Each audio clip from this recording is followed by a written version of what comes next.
We'll call this school board meeting to session, Monday, February 25th, the regular session. Madam Secretary, would you do roll call, please? Board Member Pam. Board Member Pam is absent. All other board members present. Thank you. Next, we'll have the Pledge of Allegiance, and I would like to ask Team Avengers if they will lead us this evening.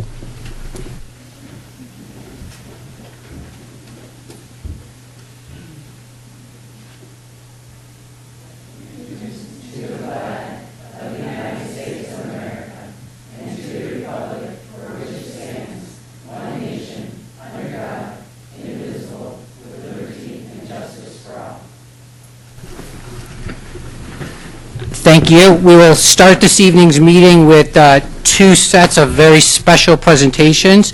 After each set of presentations, we will pause briefly for a group photograph, and after the second presentation, we'll have a brief pause in the meeting before we get down to the business portion of the meeting.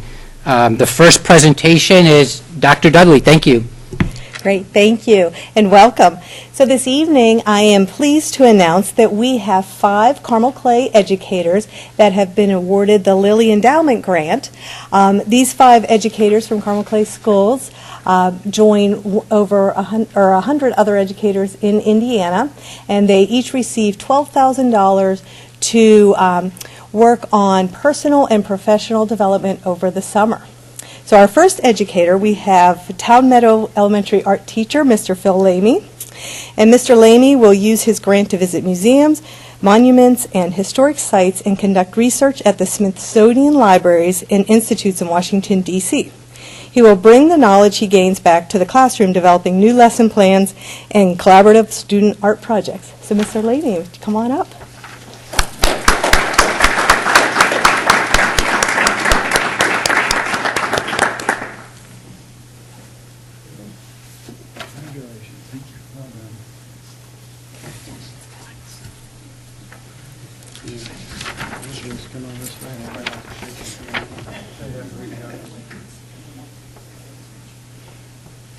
Our next 2 educators are Clay Middle School science teachers Sean McVeigh and Andrew Simon, and they will use their grant money to travel to France and dive into the physics of bicycle racing, which include experiencing the pageantry and excitement of the 2019 Tour de France, and also meeting accomplished engineers across the country.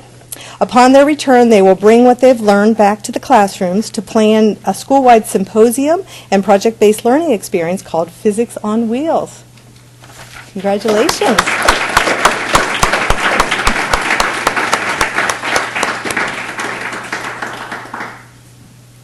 Who's Sean? Gotcha. Thank you. Is there any space for like an old guy? It depends. Is this another check? Thank you. Thank you. Just go that way. Our next educator to be honored is Carmel High School math teacher Linda Jones. She will use her grant money to spend a month in the wilderness backpacking the John Muir Trail in the Sierra Nevada mountains.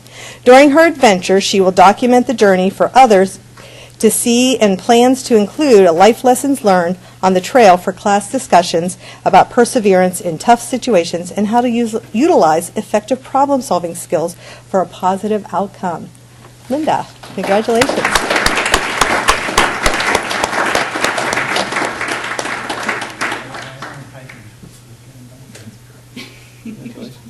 you. That's awesome.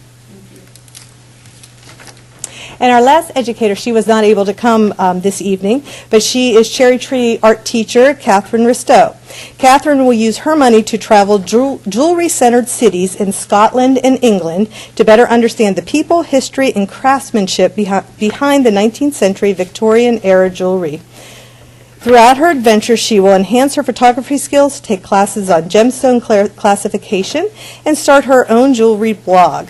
Following her trip, she will incorporate more lessons, plans on photography, jewelry making, and three-dimensional art with her students. So, congratulations to Mrs. Ristow.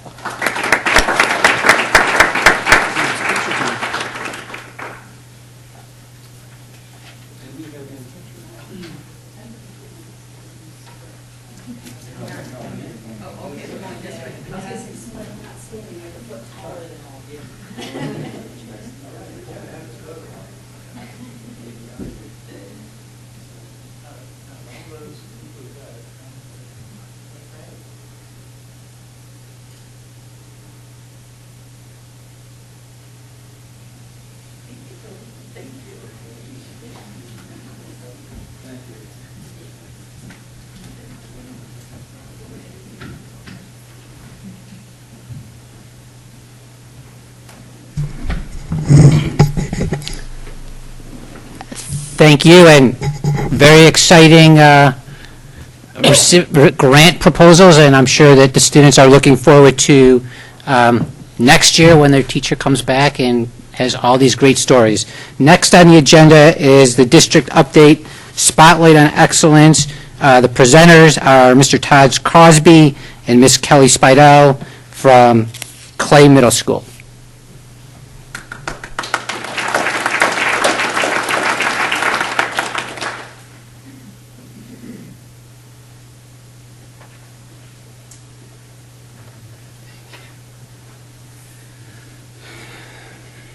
Good evening, everyone. On behalf of Clay Middle School, it gives me great pleasure to give the spotlight to our students. We have several of them here this evening. Mrs. Spidell, under her leadership and Team Avengers, they've raised countless amounts of money for Make-A-Wish. It's through their efforts and through our community, school community, that they've supported such an effort over the last few years. But as a principal, you like nothing more than to see your students excelling and obviously living out what it means to give back to others. So for me, it's an honor. But really, in all honesty, the students did all the work, and Mrs. Spidell, so I'm now going to hand it off to her to get into the details behind the program. But thank you very much.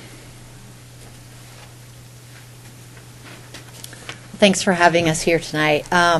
We have been doing, as a team, as Team Avengers, just one sixth grade team at Clay Middle School, the Make-A-Wish Request-a-thon for 4 years now. And this year, we were able to raise over $17,000.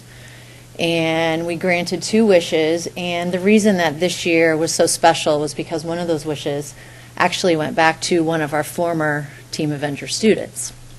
So it was a great thing for them. This is our 4th year of doing this, and we've raised over nearly $53,000 and granted almost 7 wishes. So I have a group of kids here that I would like to recognize if you guys would come up. Now, I want to say I have so much help. This was just kind of an idea I thought of when we went back to the teaming concept, kind of the kids helping kids philosophy and kind of giving back, and it's been such a success. This is just a small group of representatives of a whole team that really put so much effort in, as well as parents and my colleagues and the other teachers on my team that helped so much with time and effort going into this. I don't know if they want to come up and speak a little bit about what they did, because it's about teaching them not just to go raise money. It's about teaching them to sacrifice their time and their effort for other kids, and I think that's really gotten through. I've had several students from former team members who have come early on in the year saying, when's the Make-A-Wish campaign? When's the Make-A-Wish campaign? And had several 7th and 8th grade students come to me this year asking what they could do and contributing money and, just word of mouth and getting it out, and it's just been a great thing. Do you guys want to come up and speak a little bit about what you did? Come on up. Come on. I want you to tell them. I want you to tell them what you did. I want you to tell them your stories. Okay. So, my name's Taylor. I was a 6th grader at Clay Middle School. So I used some birthday money to donate, and I went around my neighborhood asking people if they had any chores, if I could walk dogs, or if they just want to help donate to Make-A-Wish. And overall, I raised, I think, like $300 or something doing that. So, great. Yeah.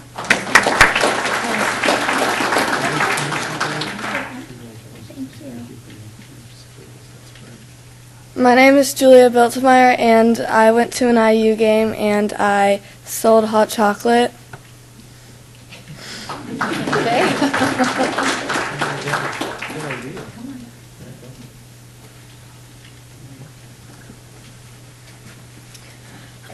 My name's Chase, And I'm Avery. and together with our friend Josiah, we raised $81 for Make-A-Wish by selling bracelets and keychains at our school.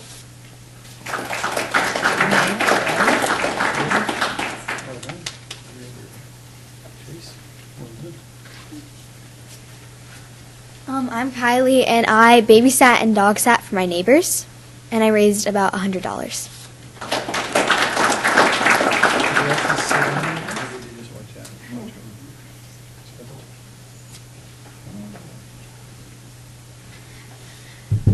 My name is Margaret, and I made crafts and sold them at a craft fair and raised about $100. So.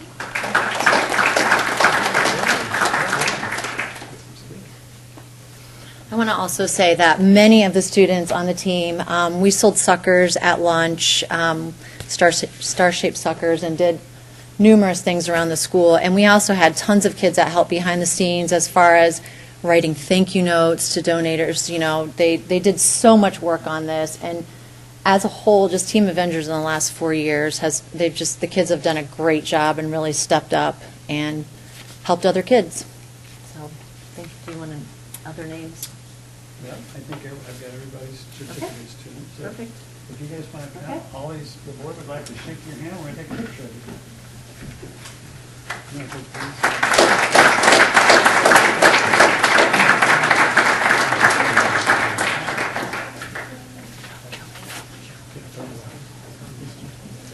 My favorite pen on this one.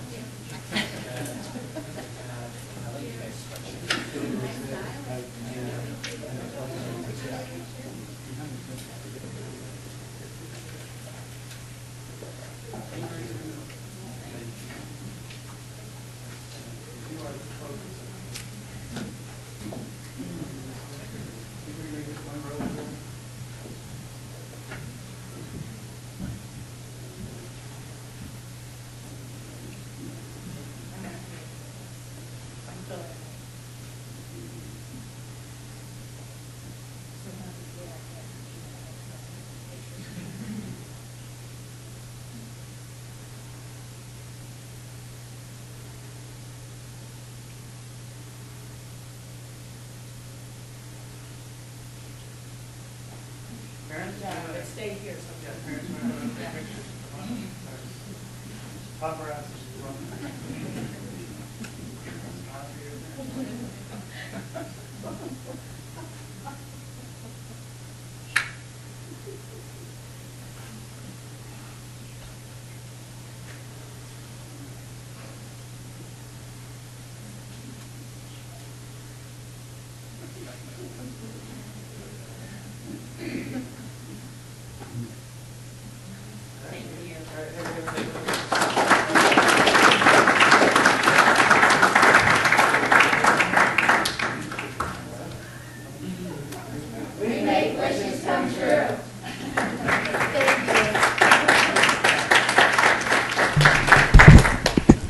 Well, thank you, everybody, for coming. Dr. Beresford, thank you for that great share. I mean, that is unbelievable what our kids do every day, and what a great lesson for 6th grade, 7th grade, 8th grade, and for adults, too. So we're going to pause for just a moment if you have homework or other things to do, but you're all welcome to stay for the rest of our board meeting, but feel free to not stay. Thank you.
Yeah. Next on the agenda would be public comments.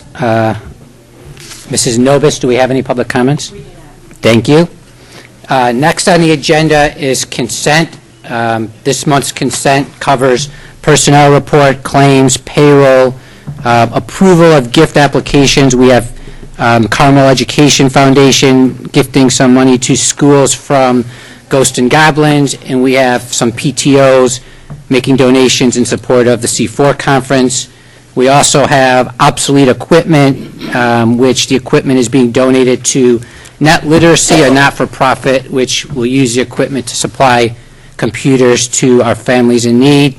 And then we've got three set of minutes to approve. So at this point, I will accept a motion to approve consent. So moved. And a second? Second. Thank you. Any discussion? There being no discussion, all in favor of approving consent, please signify by saying aye. Aye. Any opposed? No. Thank you. Next on the agenda is the authorization to issue general obligation bonds, Series 2019.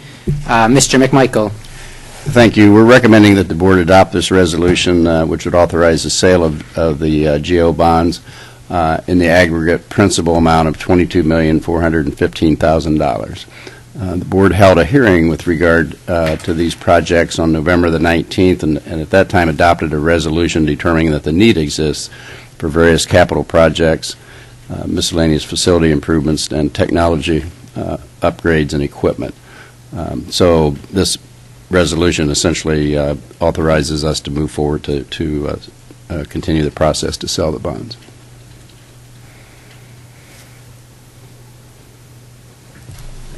Thank you. Do we have any questions for Mr. McMichael?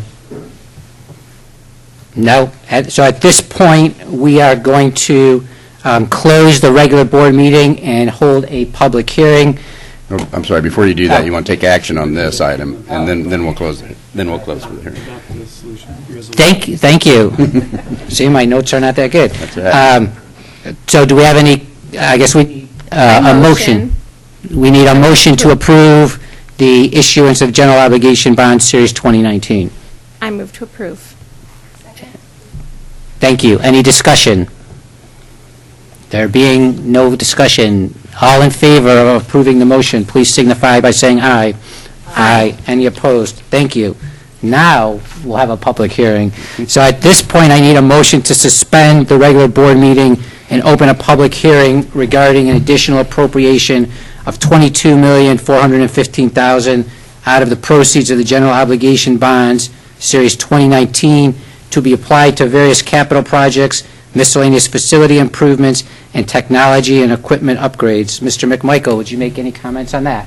Yes, again, this is all related to the same bond issue, of course, and it's necessary to appropriate these funds, which essentially gives us the authorization to actually spend the money once the bonds are sold. And so after if the board adopts this resolution, then we'll move forward and include this as a part of the process that we will send information to the state to get the appropriation established. Thank you. Are there any questions from the board? No? So at this point, I will open the meeting to members of the public who would like to make any comments regarding the plan. So if you'd like to make comments, please step up to the podium and state your name and your address.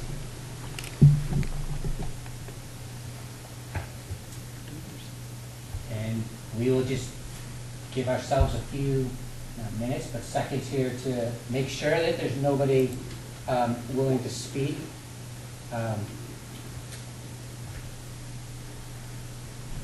And since there is no one that wishes to make a public comment, then may I have a motion to close the public hearing, please? So moved. Thank you. Do we need to? It might be good if Roger would want to talk just a little bit about some of the things that money is going to be spent on. Yes. First, there will be a small portion, about $1.5 million, that will provide for some site work for one of the two elementary schools at Clay Center Road.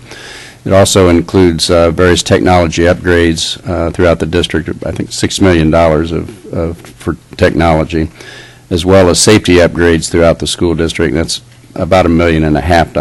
And then in addition to that, we're doing improvements at Forestdale, Collegewood, Creekside Middle School, and Carmel High School. And those are all, we call it finishes, so we'll be replacing carpet and wall covering and paint and so forth, is primarily what that's for. There will also be some outside work, possibly some repairs to parking lots and things like that. And then we're also including the purchase of performing arts instruments, particularly at the middle schools, and then various other miscellaneous smaller projects around the school district. Thank you. Based upon that, do we have any further questions from the board?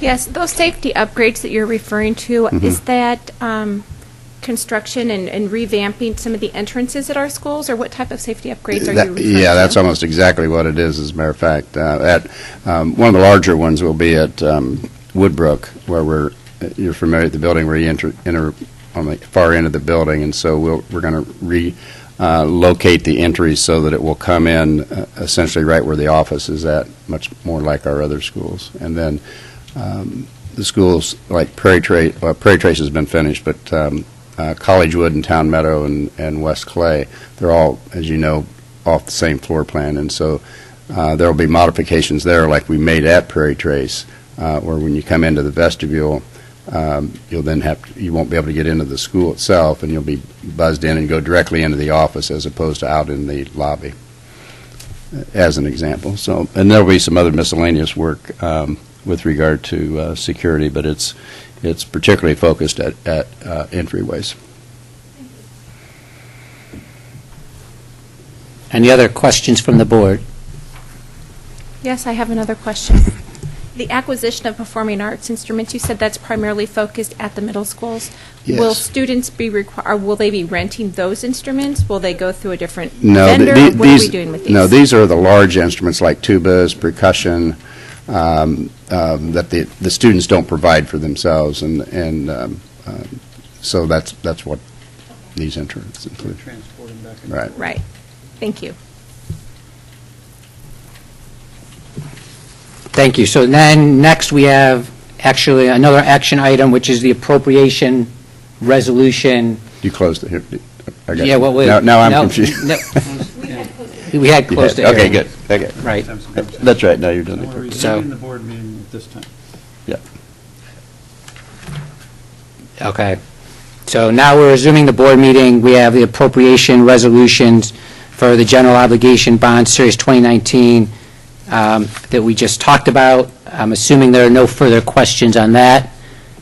So we need a motion to approve the appropriate resolution for the general obligation bonds series 2019.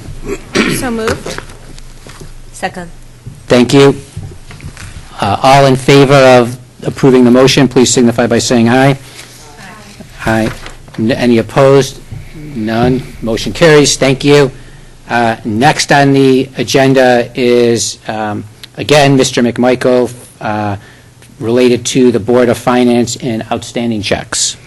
Yeah, so at this time, I'd ask to suspend the regular board meeting and to convene the Board of Finance, which, as you know, is the same members as the school board, but so we need the Board of Finance convened, and then I have an item to present to the board. Okay, so we need a motion to, again, suspend the regular school board meeting, and this time to convene the Board of Finance. May I have a motion, please? So moved. Thank you. So now the regular meeting is again suspended, and Mr. McMichael. There we go. Okay, so in accordance with statute, we've prepared a list of checks that have been outstanding for at least a period of 2 years or more.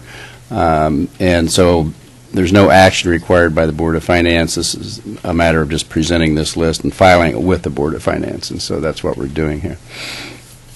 And what we would do then is we will void these checks because they've not been cashed, and we have reached out to try to contact whoever the check was written to, but they've either not responded or we were not successful in getting, tracking them down, you might say.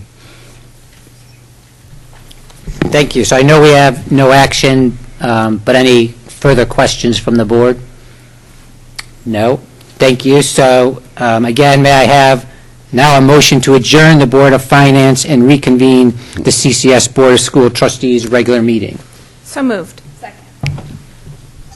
Thank you. All in favor, please signify by saying aye.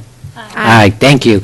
So the Board of Finance meeting is now adjourned, and we will reconvene the school board meeting. Next item on the agenda is discussion. We have some new policies that Dr. Dudley will present. Thank you. So the first policy that we have for a first reading is the acceptable use of social media for employees. And this policy was proposed by our Human Resource Department, and it also is being reviewed by Churchill, and Antrim. But this is a policy that is the expectation is that all school employees will use social media responsibly, and also remember that they are representing the school district at all times.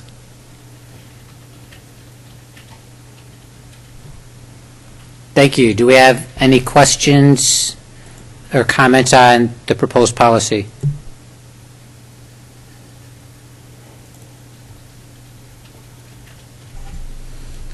So this is a broad policy, as they should be, and then within this, there'll be more specific guidelines that'll be made. Correct. In the policy, it does direct the superintendent or his or her designee to establish administrative guidelines that will be married to this policy. So that then they will know when we say respectable, that they'll know Yes. exactly what that means. Correct. Okay, perfect. Thank you. Any other questions? Okay. So we will we will take action on this policy at our next workshop meeting? At our next board meeting, next March board meeting. 25th. Okay. Yes. Thank you. And now we've got another policy. Yes. So this next policy is policy 4462, and it addresses retaking classes at Carmel High School. This policy was reviewed by the policy committee, and it is recommended that we actually delete this policy from board policies because this policy is covered in the Carmel High School student handbook. And so we didn't feel like we needed it also in board policy as well. Thank you. Do we have any questions from the board? I don't have a question, I have a comment, and I appreciate that you're bringing this before the board. I know I had some questions at the high school having 2 children there, and I've had other people ask questions about when you can retake, and this particular policy doesn't align with what is in the handbook, and this is pretty antiquated, so I'm glad you caught that and we're addressing it now. So thank you. Correct. Yes, and in addition, we also looked at the actual policy in the handbook to update that as well. And so we're working on updating that. Yeah, it might be good to note, too, that we'll be bringing the handbook revisions for next year to the board later on here in the spring. Thank you. Any more comments or questions on policy 4462? Okay, next is policy 4771 on search and seizure. Yes, and this policy has quite a few, well, it looks like quite a few revisions. This was reviewed by our attorneys, Church, Hidden, and Antrim, and Mr. David Woodward, our Student Services Director. And some of the revisions are actually not revisions, but they move some paragraphs around. But this policy, in addition to the search and seizure, the appropriate use of that, it also talks about the appropriate use of handheld metal detectors as well in this policy, and so that's in addition to this policy. And then this would have also administrative guidelines. Once the board approved the revisions to this, this has very specific administrative guidelines on how that's carried out. Thank you. Do we have any comments or questions on the revisions to this policy? Okay, my only comment is, so these are the metal detectors that the state made available last year? Correct, the wands, the handheld wands. Okay. All right, there being no other Well, questions. actually, Amy, I did send a couple questions, and I think one of them that I did send, I think it would be great to answer that in public because parents might have questions since this is search and seizure. And one of my questions was, how frequently do we do random locker checks? And I appreciated your response. Could you share that with everybody? Sure. So we don't do random locker checks by ways. However, we do have our canine dog. The Carmel Police Department has one canine dog that does visit our middle schools and high school on every day that the dog works. But the dog is a very passive dog, and so in the past, we used to do, when we do canine searches, they do a complete lockdown. This dog comes into the building and is a multiple use dog. So they may be in the building just going through the hallways. It may be, I was in a building earlier this year where the canine dog and his handler came in and was in the health classes, talking to the students about how they use the dog. So they do visit our middle schools and high schools on every day they work. So they work 3 days one week and then 2 days the next week. But we don't, the only reason a locker would be searched if there's reasonable suspicion. Can you speak to those who would be using the wands? Sure. So if there is a need to use the wand, it would be an administrator using the wand, and the administrator that would be searching the student would be the same-sex administrator that would be doing the search, conducting the search. And they'll be trained. Correct. Thank you. Just for clarification, a passive indicating dog, what that means is that instead of barking or jumping or doing it, they sit down and get still when they indicate there's something that they found. So it's a very quiet, almost like a pointer, except for they don't point, they just sit. And they're pretty amazing dogs. And adorable, if I might add. Yes. And the policy clearly says that we recognize the right to reasonable search and all of those things, and we're not trying to overcome law or anything like that. It's Correct. okay. Any additional comments or questions on the search and seizure one? Well, thank you very much. And then the final policy for this evening is 5414, therapy dogs. Well, we have 7440. Oh, which is, wow, thank you for keeping me on sure. track. And this one is related. So this one is facility security program, so looking at the whole facility and keeping the facility secure. And so this policy is an existing policy with recommendations for some changes there. And it also incorporates the use of not only video and audio electronic surveillance systems, but also metal detectors for all of our visitors that visit, our employees, that, we have cameras in our buildings and other surveillance equipment that we use to keep our facilities safe. Thank you. Do we have any questions or comments on policy 7440? Okay, thank you. And now, therapy dogs. Yes. And this is policy 5414. This is a brand-new policy that we are proposing for a first reading. And this policy was reviewed by both of our insurance company as well as Church, Hiddle, and Antrim, our attorneys. So the purpose of this policy is if we have school personnel that is an owner of a therapy dog, to be able to bring their therapy dog into the school building to work with students in a variety of ways. And so this is an exciting policy that we are proposing. I know earlier this year we did have a request from a school personnel that wanted to, was inquiring about this possibility.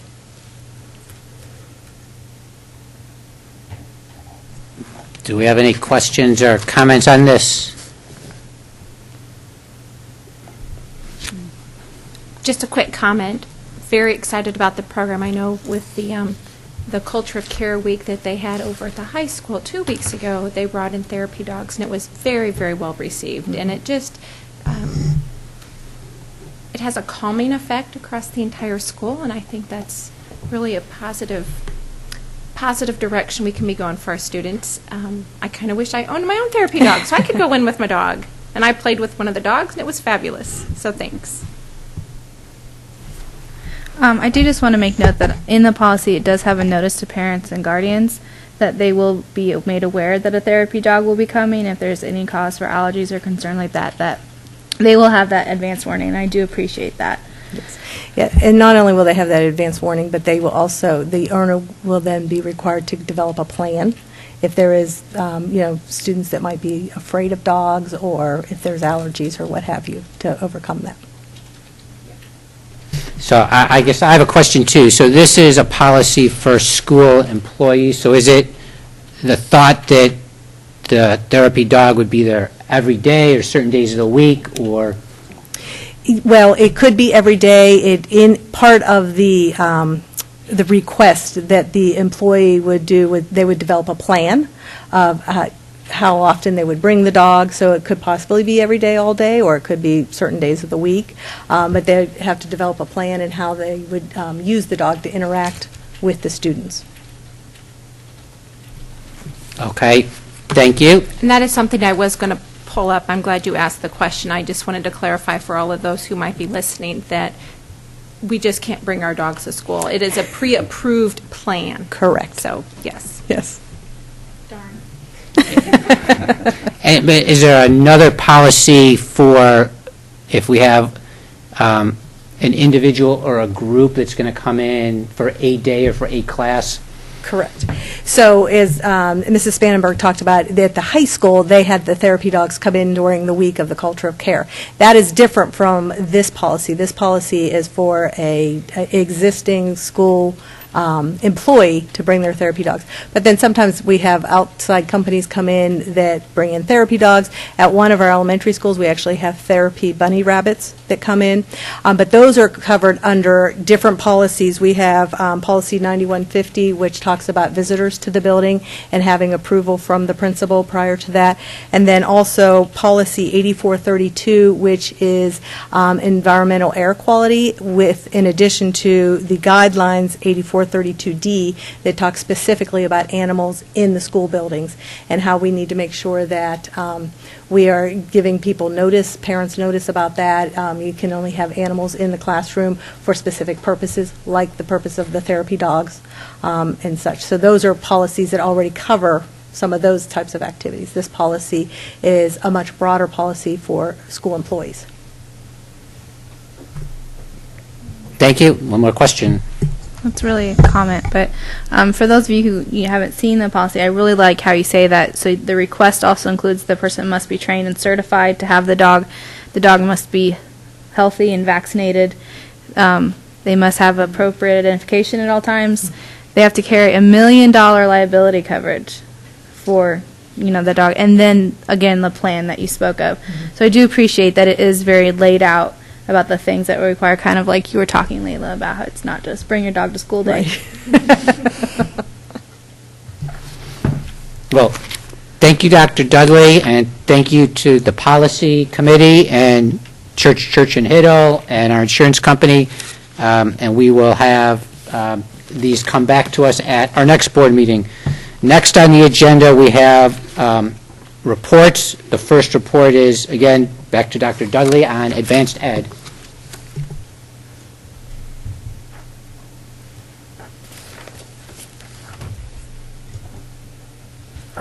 Okay, thank you. And so this evening, I'm here to talk about our advanced ed accreditation. This is a process that we use. It's a 5-year renewal process that we engage in every 5 years. And so starting with advanced ed and what is the advanced ed accreditation, this is a voluntary process that we use to ensure that we are continuing to meet high standards, that we are engaging in that continuous improvement, and that we're demonstrating quality assurance through both internal and external reviews through advanced ed. So the process includes a set of rigorous protocols that we use that are research-based, based on standards that advanced ed uses, and they're designed to help us to make sure that we are improving and using our ongoing improvement efforts to benefit our students. And so Advanced Ed is a nonprofit, nonpartisan accrediting organization. And as I said, we are currently accredited through Advanced Ed. In 2009, Carmel Clay Schools was one of the first districts in Indiana to receive the district accreditation. You may recall in the past we did individual school building accreditation, and before it was Advanced Ed, it was NCA accreditation. You may remember that from years and years ago. They have all merged under the Advanced Ed. And then in 2014, we reaffirmed our accreditation. And so in April 14th through 17th, we will have an external engagement review committee come to visit us. And this committee is made up of educators from around the country as well as around the state. And they will come and work with our school system to look at how are we continuously improving, what is our impact on student performance, and what's our overall system effectiveness. And they look at our strengths, help us to identify our strengths, and then also identify areas that we can continue to improve upon.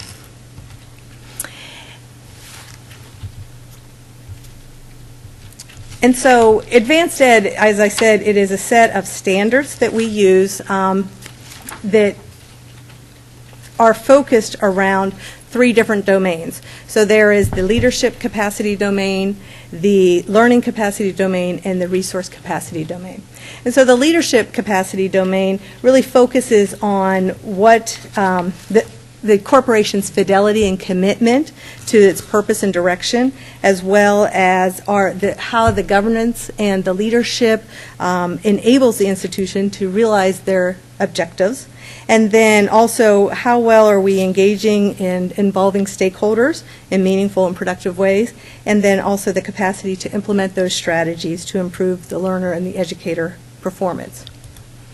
The learning capacity domain, obviously, we're all about student learning. And so it's really looking at how we establish that learning culture. They look at our curriculum, our instruction, and also assess how well is it based on high expectations for learning. They look at the how are we providing those quality programs for our students, and then also how are we engaging in that continuous improvement for assessing our programs and our services as we continue to get better. And then the third domain is the resource capacity domain. So it's really looking at how are we aligning our resources and putting our resources for our stated purposes and objectives that we have. How are we distributing them equitably across the system so that all of our students needs are being addressed. We're also looking at how well are we supporting the professional learning for all of our staff members, and then also are we ensuring appropriate levels of funding and sustainability and system effectiveness. So as I said, we will have the External Engagement Review Committee come, but prior to their visit, we will complete a system quality factors diagnostic, and included in that diagnostic, we will look at a variety of data sources to include student performance data, stakeholder perception data. We did ask our parents as well as our staff members and our students to engage in some stakeholder surveys and inventories, and we got a very good turnout from all of those stakeholder populations to share their input with us. Also, we will use classroom observation data and then also other organizational data that we'll look at to complete that diagnostic prior to the visit. And then when the committee comes, they will come, and some of you that were on the board in the past, you may recall that they meet with stakeholders, including they meet with you as well to get your perceptions. They visit our schools, they review our documentation, they identify strengths and required actions, and deliver an exit report, and then they prepare a written report and determine the accreditation status of the district. So with that overview, what questions might you have? Go for it. Okay. What are some of the benefits to Carmel Clay Schools for being accredited? Sure. So Advanced Ed is an international accreditation, and so some of the benefits for that is as we are accredited and our students might move to other districts or they move on to post-secondary, they look to our accreditation status to determine if those are valuable credits that our students receive. So it really does help us to, as our students move around. It also really helps us to focus on what are we doing that internal review and that reflection for that continuous improvement, and focus as an entire district and looking at all of the pieces of the district. So the learning, the organizational factors of the district, making sure that all of our arrows are aligned. So that really helps us to that continuous improvement process as we continue. One of the cornerstones in Carmel Clay Schools is we do have a very strong continuous improvement with our program evaluation, with our accreditation review, and we want to continue that. And this gives an outside look to what we're doing. I have two questions. So first, other than this Advanced Ed accreditation, what other accreditations do we have?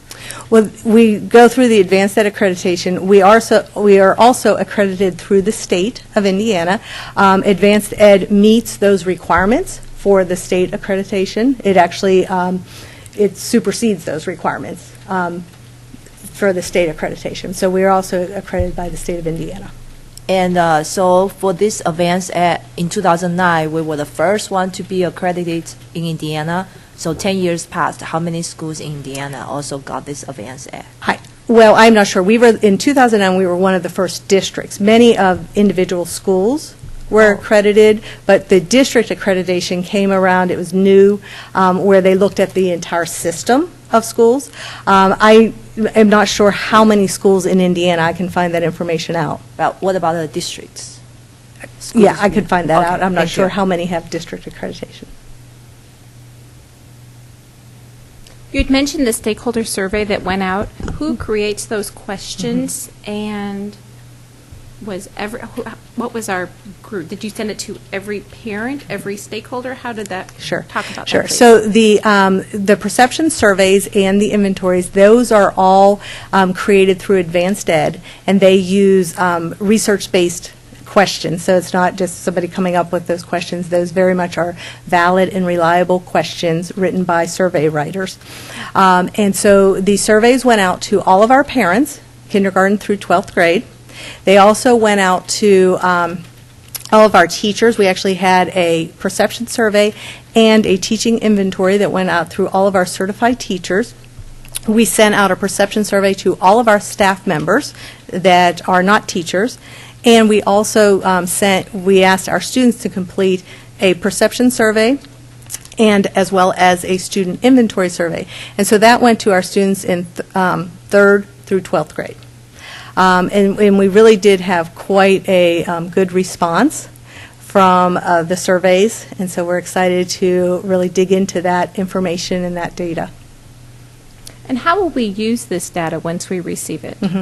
So there's, in the Advanced Ed software, they have several different tools that help us to desegregate the data, to really look at, dig into the data, and to determine, where does this align to the different standards in the diagnostic report. And so we will take that information to fill out the diagnostic report that really looks at the different standards that are focused around those 3 domains.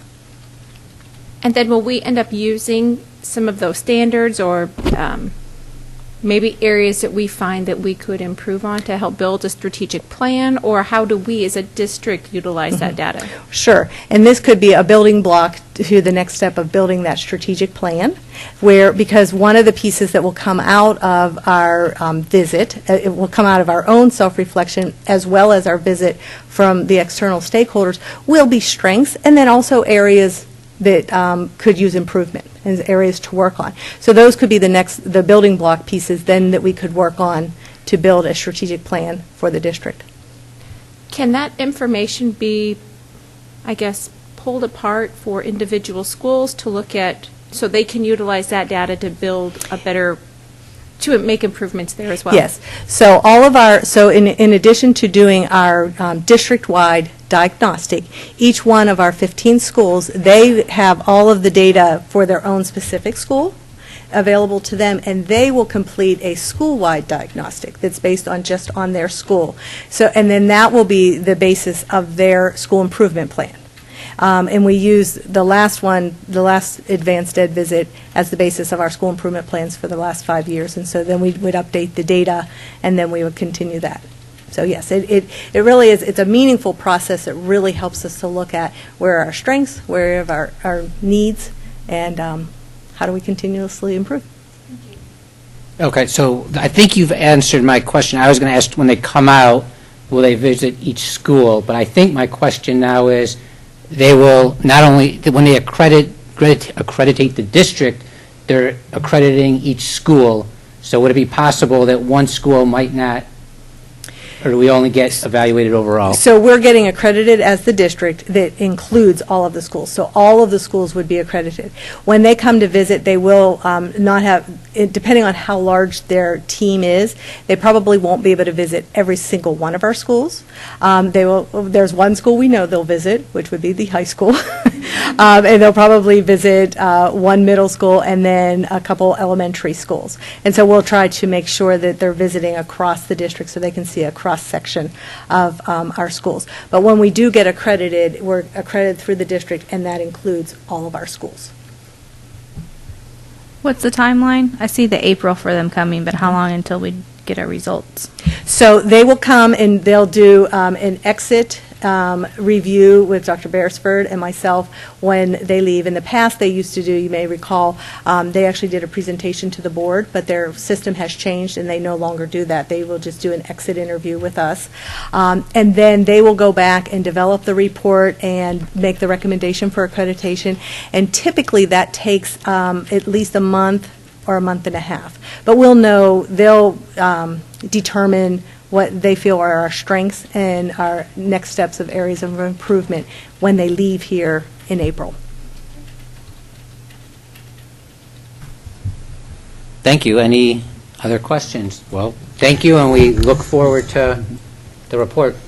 Yeah, I can just make a couple of comments. I've never worked with Advanced Ed before, so it's been really fascinating for me. And the training they do for the observations, our staff they're doing observations now, and really a lot of the metrics that they use are very impressive. I also looked at some of the survey construction, and they're impressive as well. So, they will identify strengths and weaknesses, and those are good for you to be identified. So to give us some spaces to go to, and where we can evaluate our programming, evaluate our climate, and our culture, and really the perceptions of our people and our customers, including our kids. So it does seem like a very well-rounded system, and we'll hopefully be able to gather some good information from it to maybe be part of our upcoming strategic plan moving forward. But my impression of it out of the gate has been really pretty good. Very thoughtful the way they've done things, and I don't think I've ever had as high interest and participation in the survey measures, from all the groups. So that was pretty positive. And the different slants that they take are real. They're very pertinent to what we want to do as an organization, because we want to make sure our instruction is solid. We want to make sure our culture is good, and then we also want to pursue that continuous improvement that really Carmel Clay Schools is known for. So I'm really fired up, to see where this is going to go, and as we work through this process. Just wanted to give you my 2 cents. Well, thank you for your 2 cents. We appreciate it. More like $1. Speaking, what a good segue. Next is the monthly financial update. Mr. McMichael. Thank you. So we have some changes this year. As you know, we've transitioned over now to different funds. We no longer have a general fund. We have an education fund. We do continue to have the referendum fund, of course. And as a result of these changes, we will not have anything to compare to from last year, because last year was different. And so it'll be once we'll get through 19, and then starting in 20, we'll have the year prior that we can see. But so this first month, ending January, you can see our cash balance ended at $8.3 million, which you received that at the previous meeting. And you'll notice near the bottom, there's also the transfer of to operations fund. You may recall when the budget was presented, and we're talking about changing from general fund to education fund, there was about $16 million, I believe, of expenses that are now are to be in the operations fund rather than the education fund, such as custodial services, for example, in the business office. And so you'll see that transfer amount each month in addition to the actual expenditures. And so ending January, our cash balance ends at $7 million, which is anticipated, and it'll continue to go down until we receive the levy from the property tax in May. And so in addition to this, so if you have any questions, I'll respond to those. And then there's a new report, which is a part of our internal controls that starts this year as well, and I'll go to that here next. Okay, I'm going to ask you to hold on for one moment, Okay. because what I printed isn't what is here, because I printed mine last week. Yeah, and that's because what you received was So I'm like, my numbers don't match right. up. Yours, I'm confused. it's because we included the operations fund rather than the education fund in your original packet, and so that's correct for the operations fund, but not for the what is being presented monthly is specifically the education fund and the referendum fund. Okay. Okay. So in your monthly update, you'll be owning the education fund? Education and referendum. So you are not including the operation? No, we can. I would like to have both sure, of them. we can do that. All right, thanks. Okay, I'll make a note of that. And then, so the new item is the bank reconciliation, and this is a summary where you can see our bank account and then our book balance in the various accounts that the funds are held in. And then you have about a 6-page report that gives the detail that backs this up. I would point out that in that detail, you'll see some funds that are showing a negative balance. There's 2 reasons. One, the funds that have a star, and I believe it's one of the first funds on there, is the general fund. And so those are funds that are part of the change. So we're transitioning from the general fund, for example, to the education fund. And so our system is such that when we to the extent we still have outstanding purchase orders, we've transferred the funds, so those funds are going to show in the red. That will reconcile itself when we do the Form 9 in June. We will have made those adjustments so that those funds won't be in the red. In fact, they won't exist. And then the second reason, there are funds that are reimbursed, some of the title funds, for example. So that's typical that they're going to run in the red. And then when we submit for reimbursement and receive the funds, so you spend the money basically and then seek reimbursement. And so it's typical for those to show as a negative balance, but the funds with the asterisks are a part of the transition to the new funds. And that concludes the report. Do we have any questions?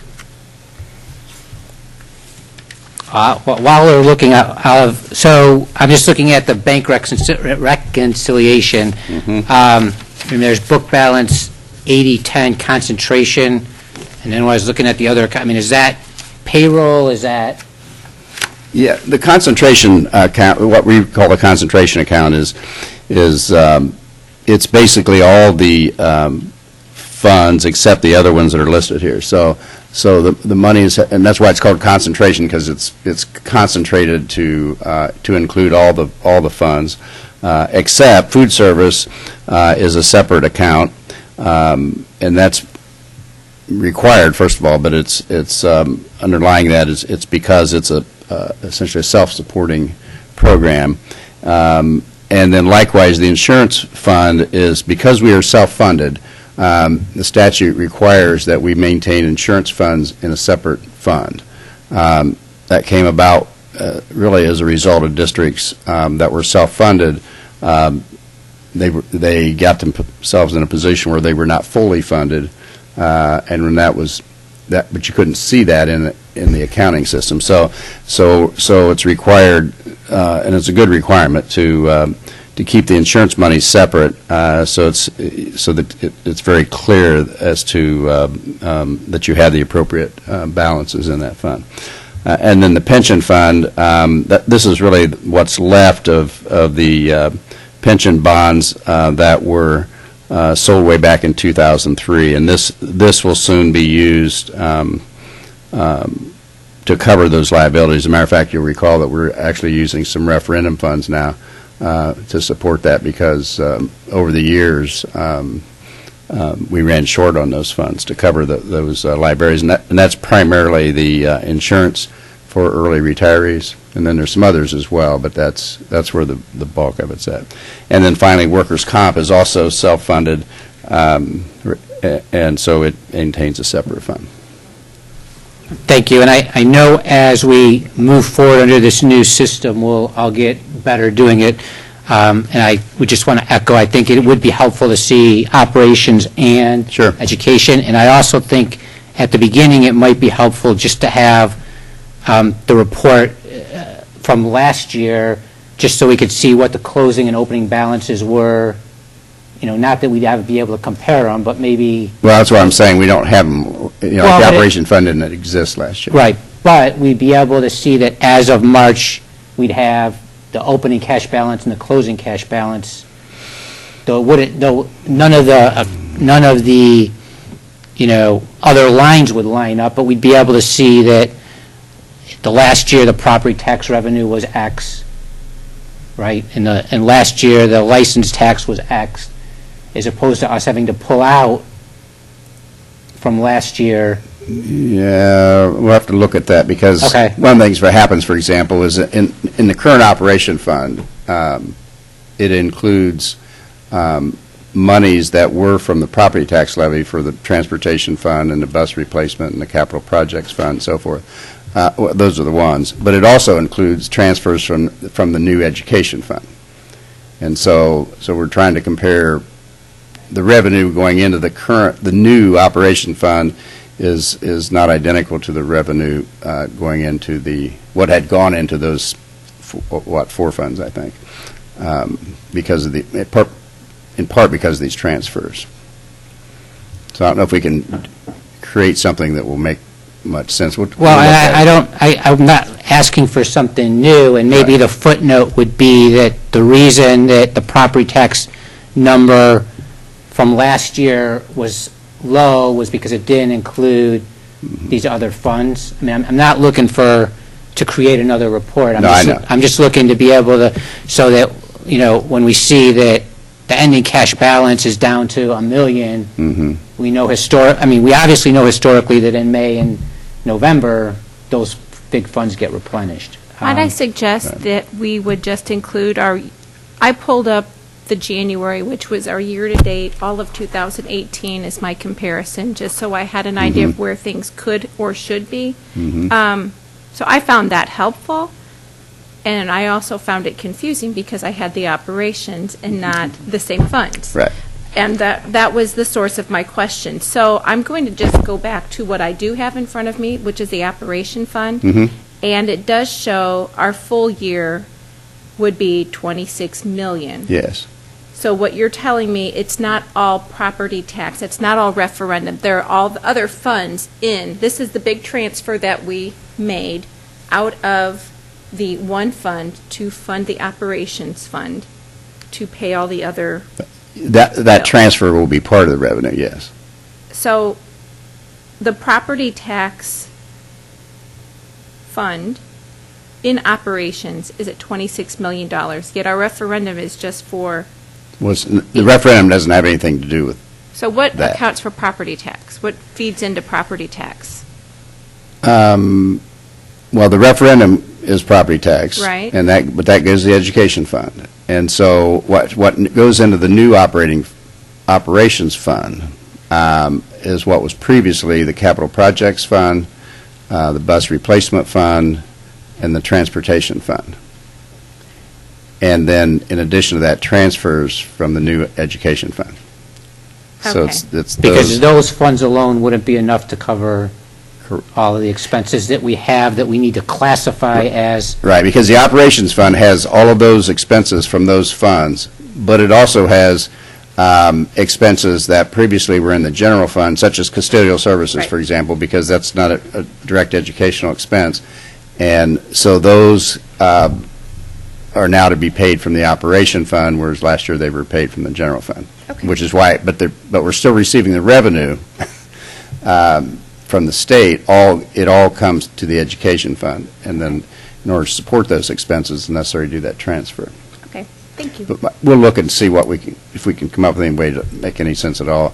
As you said, it wouldn't be line by line, but perhaps we can come up with something that kind of shows the overall revenue. And what will happen, keep in mind that unlike our operating fund, our education fund, previously general fund and referendum fund, that are primarily salary and benefits, those are very, every 2-week expenses.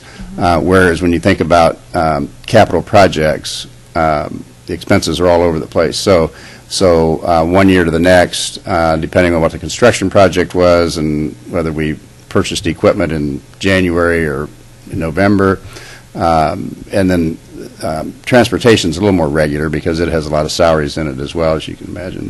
But we'll see, because we've not had occasion, we've always looked at them individual funds, and so I don't know what they'll look like either when they're all merged together, but we'll see.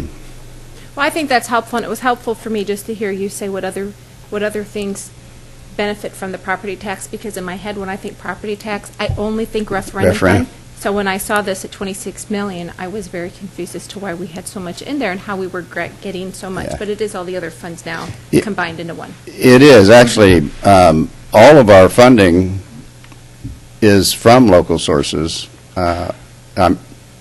We get some federal funds, of course, but as far as Indiana taxes, it's all funded from property tax and local taxes, except for what previously was the general fund and now the education fund.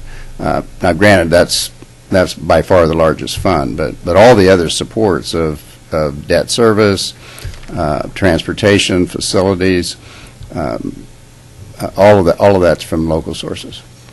Thank you. Would it be helpful if maybe we do either a report or training on this new system and kind of how that fits together. I mean, we had a pretty good conversation here, but maybe we could do something even with documents to kind of explain kind of where this transition. Yeah. Well, we went through it when we did the budget, but that was 6 months ago. And it looks very different, so maybe we could do some training with you to so you know what you're looking at a little more specifically and kind of where the numbers come from. That might be something that would be helpful. Well, yeah, thank you. I mean, I know we've been hearing about and getting ready from going from whatever 5 silos to 2. So obviously we'll learn as you work through it in terms of what's the best way to share that data and not overburden with extra reports. So thank you, Roger. The next report is Superintendent's report. Dr. Beresford. Well, thank you. And just for our audience has dwindled, but for you and also those who will be watching online, tonight's meeting was kind of unique in that we covered a lot of different steps that we have to take in doing with bonds, and which is the means we use to raise funds to do construction projects and fund for musical instruments like Mr. McMichael's talked to us about. And in that process, there are a lot of public meetings that have to occur. So, we typically don't have board meetings where we suspend and start and suspend and start and suspend and start. So it's kind of a little awkward for today. But that's part of the process we have to do as a governing body. The other piece, which is this, as we move through this new funding, and I don't know much background, but the state changed the funding system, and this is the first year, started in January, that we've gone from multiple funds to having just 2 major funds. And so everything that we've done for years has now been changed. So there's a bit of transition that will need to happen. And I want just the public to know that it's just a new way of looking at the funds. The expenses are still the same. The income is still the same.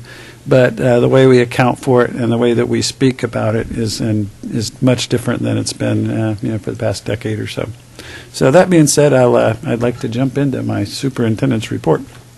And this is like a super busy time of the school year, so we've got a lot of activities going on. So I kind of cut it down as best I could. But I did want to bring to your attention that the Carmel show choirs are in full force, and they're having some outstanding performances. 2 weeks ago, they were at the Best of the Midwest competition. And New Edition and Ambassadors were both named the first runner-up in their respective categories. Ambassadors took home the best vocal caption. Accents were named the grand champions of the unisex division. And they also won best vocals, best visuals, best costumes, best general effects. They're the best at a lot of stuff.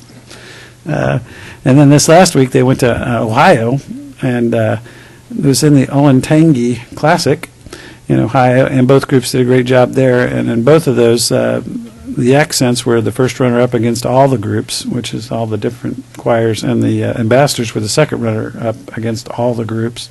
And the accents were best costumes, grand champion in the prelim women's division, best vocal and visual women's division, and then the ambassadors had the best performance. Natalie Hammond was the best performer, and then first runner-up in the prelims. So the choirs are hitting the road, and they are doing quite well.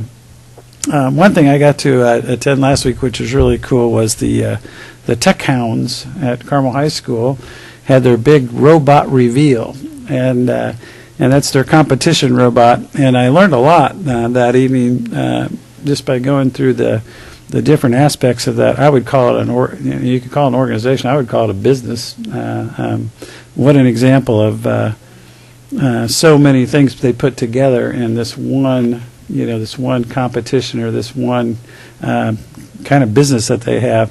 They had this open house where the public could see like the robot in action, which is kind of a really cool thing. I'll talk about that in a minute. But what was really neat was all the behind-the-scenes things. They have a business department. They have a marketing department. They have an IT department. They have entrepreneurship going on. They have engineering. They have coding. They have manufacturing. They had this all built out just like a little corporation, like if you were running a robotics company. They had a construction group that built the actual competition floor that they will compete on wherever they compete. And it was just an example of what I would call real-world CTE and STEM in action. So the educational side of it and over 80 kids participate in this. And I think last year they were 4th or 5th in the world. So they're very good at it. And then they have sponsors, which is, a lot of the PR people connect with the sponsors and talk to them about what they're doing and how they're going. But basically the end result of all that is they built this robot that has to do these tasks, and this year's theme is space. And it's called Sandstorm is what they call it. So what happens is this robot has to do several tasks, and the Carmel robot will be teamed with 2 other robots from other schools. And then they compete against 3 other schools that act as a team. So they actually do scout all the other teams to see which robot would work best with theirs, because they'll have complementary type things. But anyhow, they work kind of like a video game. They run the robot, and it does a lot of different tasks that it has to do. Most of these have to do with, they have spaceships, and they have to put these discs about this big around on them, and they have to put balls in that will be housed inside of the spaceship, and they go from the floor to 7, 8 feet in the air. So it has to telescope and move. But the most interesting part about that, at some point in time, where the students are working the computers, a screen comes up so they cannot see the computer, or they cannot see their robot, and their visual is blocked. So there's only 2 ways they can operate.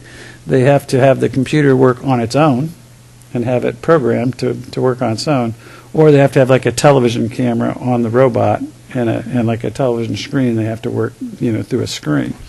Of course, you get more points if the robot works on its own. So of course, the TechHounds robot, it works independently without any visual assistance from the team at all. And then that goes on for a while. Then the screens come back down and they go again. So by the time I got completed with that, I was like, this is just an amazing thing. And the coordination of it and the student leadership aspect of it was just phenomenal. And so kudos to those kids and their advisors and the TechHounds. And competition season's coming up, and I can't wait to go see them do their thing. It is the last week of February, and you guys know what that means, right? March Madness is coming our way in a hurry. And so of course, the girls' basketball season is over with, but the boys' sectional basketball games start this week. And the Hounds, who are rated number 1 in by the Indiana Basketball Coaches Association, is going to play on March the 1st, and they will be playing against the winner of Fishers High School in Anderson. And so March Madness is upon us, and we'll be kicking off soon, and I think it's going to be another exciting round for the Hounds. I did want to throw out a congratulations to Carmel High School senior Park Zhao, or Zhu, I think, as he was named one of the top 300 young scientists of the 78th Annual Regeneration Science Talent Search. It's the nation's oldest and most prestigious science and mathematics competition for high school seniors. He will receive a $2,000 scholarship, and Carmel High School receives a $2,000 STEM-related curriculum stipend of sorts. Parker also had the opportunity to recognize one educator who inspired him along his academic career, and so kudos goes to science teacher Eric Rausch, who was named his most influential teacher throughout his journey. So quite a prestigious award for Park. A couple of really cool things that I would say, these are all these. The next 3 could be bell ringers by themselves, but because we had such a great last couple of weeks, the Raleigh Dance Marathon 2019 was this weekend, and Carmel High School has one of the largest dance marathons in the country. And last year they were one of the top fundraisers in the country.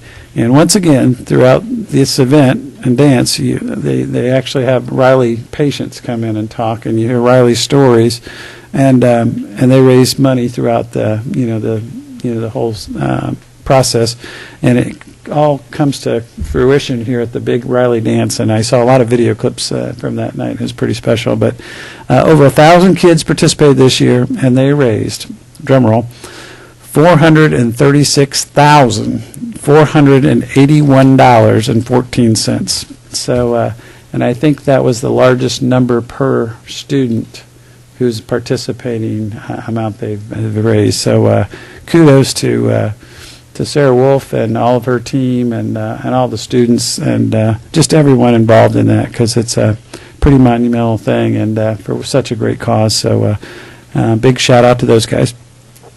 And then last Thursday was the Math Bowl. So that is the elementary Math Bowl, and the results came out.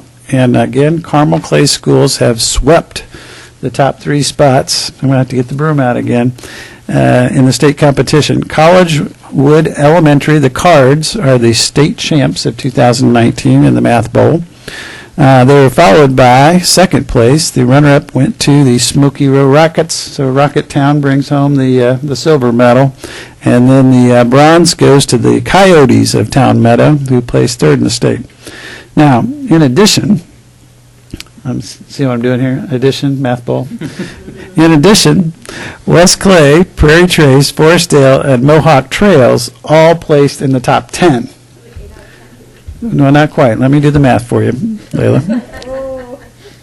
I'm not very good at math, okay? But these kids, 7 out of 10, so I'm guessing that's 70% of the top 10 were Carmel Clay schools. Carmel Clay Elementary Schools. So real proud of our steely-eyed Math Bowl kids. They really showed up and did a great job. And kudos to their teachers and really the whole team that puts together the math programming for Carmel Clay way up at the top. But the bell ringer of bell ringers had to be the boys swimming team. And I actually went Friday night to see the prelims, and I was just amazed at how well they did, and they did significantly better on Saturday. Now, I did not attend on Saturday because I had some family obligations with my youngest son who cashed out a birthday present for me was to go to a Ball State basketball game with him, so I couldn't say no to that. But the boys swimming team won their 5th state championship in a row, and in winning that, they broke 3 state records on Saturday. The Greyhounds now own the 400-meter relay state record, and then this guy named Jake Mitchell on the team is get his autograph now because he's got Olympics, in his future, in my opinion. But he broke the state 500-meter record by over 3 seconds. He lapped the field. He was finishing when the other swimmers were doing their turn on the other end of the pool. He was just out of this world. And his time was the 4th fastest 500-meter in high school history.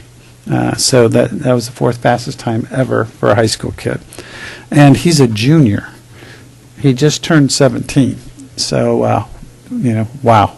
And then Wyatt Davis set a new state record winning the 100 backstroke, and both he and Jake both won 2 state championships individually, and then in the relays, they finally.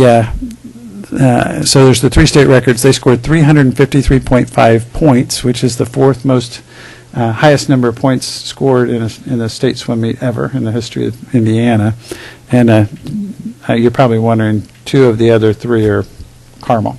But it was just amazing. The whole day was just an amazing performance. But there was one more amazing performance that I wanted to bring to your attention. And I think, Colleen, do you have something cooking for me on this? Yeah, I mean, this is one of those things you just gotta witness to really appreciate. But if you look at your screens, you'll see one of the finest state swim champion pool jumps in Carmel history. And that would be our own Roger McMichael. There it is, ladies and gentlemen. There he goes. And that was, we knew that, can you play it again? Because it's just fabulous to watch. Come on, Dad. Now look, here he goes. Look at this. Now, we knew that Roger make a splash. We did not know that he would flop. But really proud of Roger for taking one for the team, and I think he set some kind of record there for sure. And that concludes the superintendent's report. Well, thank you very much for that report. And also, thank you for being so visible in the community. We appreciate it, and we know that the students and the parents and the teachers all appreciate that as well. So thank you, Roger. Thank you, Dr. Beresford. Next, we're on to board members' report. First is the legislative update. Layla. I've provided a full page of updates to the board. I am not going to read through all of these, especially because we've had a longer meeting. And I am going to highlight on the 19th, the Indiana School Board Association did have their State House Day. And so I was, it was their first annual. I went down there with dozens of other school board members representing all 10 districts, and we had 25 legislators actually come to us, and then we went to them to have conversations and what have you. There was a really good Q&A with Senator Rod Bray, who's the president pro tem.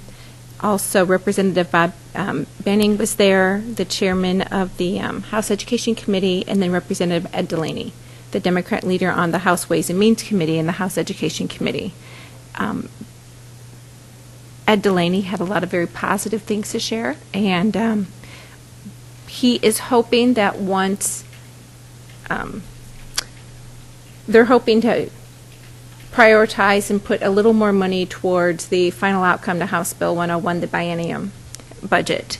So what we do have so far, and they were very encouraged, a little more than what Governor Holcomb had said, 2% per year. And right now we're at 2.1% for fiscal year 19, jumping to 2.2% for fiscal year 20. And while that is a little more, it's not quite inflationary rate, which is at 2.5%, but we are hoping that a little more gets squeezed out for the next round. There are a number of other areas in which we are, there'll be some positive impact. Now, keep in mind, this is just House Bill 1001. The Senate has their chance to put their fingers in, and we won't really know the final outcome till April 29th. But in the meantime, it is proposed that the foundational grant for fiscal year 20 will be $5,442, and it will go up to $5,549. So we'll have a bit of an increase there as well. They're proposing to continue with the teacher appreciation grant, $30 million for the next 2 years. I know we were concerned that might go away since that's always within the budget, so they will. The plan is to continue with that. Also, what's out there is that they will change the kindergarten date till September 1st for the next year, and then October 1st for the following year. So schools will have some flexibility there. They're planning to increase the school secured schools grant by $5 million per year, and also increase the money for, they call it ELL, we call it ENL programming, by $2.6 million for the year. So grants will increase there as well.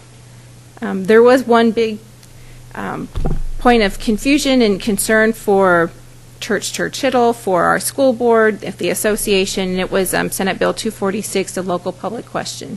And that is still out there, and so we need to be sure that we talk to all the people we can. That particular local public question Senate bill eliminates the opportunity for school districts to hold a referendum at the primary or a special election. It would limit us to once a year at the general election. Some concerns there. Biggest concern is that every 4 years there are no elections, and so we would not have an opportunity. Ours actually comes due during that time, so that is an issue among many other issues. And so I know I've sent letters to all of the legislators who have not supported. Well, I've also sent it to those who have, to thank them for supporting and really working towards the best interest of public education and allowing local control for spending local dollars. And for the time being, those are the questions. There's 190 bills that we are still following, and today House bills had to leave. Tomorrow, Senate bills leave, and then it all starts over. So Well, that's it for my report. thank you for the report. Thank you for attending on the 19th. I have a couple of quick questions, and maybe clarifications on that. Do other board members have comments or clarifications? No. So you said 10 from all 10 districts. I think we just need to be clear that those are the 10 ISBA districts. 10 ISBA districts, And yes. so 10 each of ISBA those- districts were each of those- represented. Each of those districts had representatives from various school districts across the whole state. Right. So the number Yes, that's we a whole had different well number. over 100 school board members represented at the first annual legislative day. Thank you. And then the second clarification is you read out the foundation, the expected foundation grant amount, and that is just the foundation level. That's not, no district actually gets that amount after the next step would be they'd apply the Complexity index to yes. that. So Yes. that's the starting point. That will be the starting point plus a complexity index. Ours is not very complex, so. We know, thank you. Any other questions from the board? From anybody else? No, thank you very much for the comprehensive and precise report. I could make a comment. I just want to probably make a public comment that our state legislators and senators that serve Carmel Clay are really doing a nice job in keeping our interests in mind, and also are really good influencers downtown. And we've been in close communication with them on a lot of these issues, and hopefully we'll continue to get a positive result from that.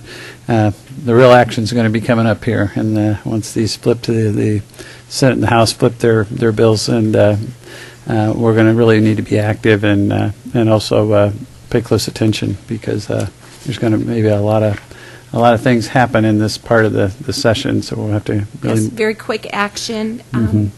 We are halfway through. Yeah, I really appreciate Layla's really on it, and we're mobilizing, and a lot of school districts are really involved this year, much more than in the past. So it's a good thing, I think, to have our voices heard and to be influencers in this, especially with so many things impacting our district and our kids when it gets right down to it. Thank you. Thank you. Next report is the Carmel Parks Department report. Lynn? Yes. So this year I serve as a school board representative on the Carmel Clay Parks and Recreation Board. So tonight I have two items to report here. And first is that the Parks and Recreation, about a little over a month ago, launched its newly redesigned website. So website is still carmelclayparks.com. And the new website here has improved navigation, functionality, and a streamlined design. Therefore, it's easier and more fun to find information about parks, programs, and facilities. And it's also easier than ever before to get that information on your mobile devices, just like our new website. So that's the first thing about their newly designed website. And second one here, which is related to the extended school education, right? Is that what we call? ESE service offered by the parks at all our elementary schools. Ben Johnson, the current director, has turned in his resignation, which will become effective end of March. And his family is relocating to Houston because of his wife's promotion. So now the assistant director of ESE, Jennifer Brown, has been promoted to the director role, and the transition has begun. Both of them have been with ESE since the beginning of our program, so all our principals have been very familiar with Jennifer Brown, so we will expect a very smooth transition. And regarding the vacancy in the assistant director position, and they are funding a replacement, try to find it within the system, and expect to fill the position before the end of March. So that's my report. Thank you for the report. Any questions or comments to that? No? Thank you very much. The last item we have on the agenda is the upcoming meetings. Next Monday, March 4th, we have a school board executive session. The following Monday, March 11th, we have our regular workshop session. Then 2 weeks thereafter, March 25th, is the school board regular session. And then to the end, for the end of March Madness, we'll have spring break. So that being the end of the meeting, I will accept a motion to adjourn. And a second? Thank you. Meeting adjourned.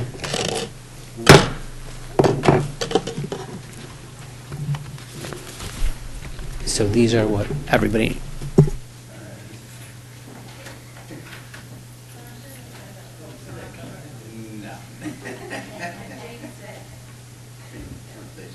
But it was in the spirit of the agenda. It seemed like it could be. No. Thank you.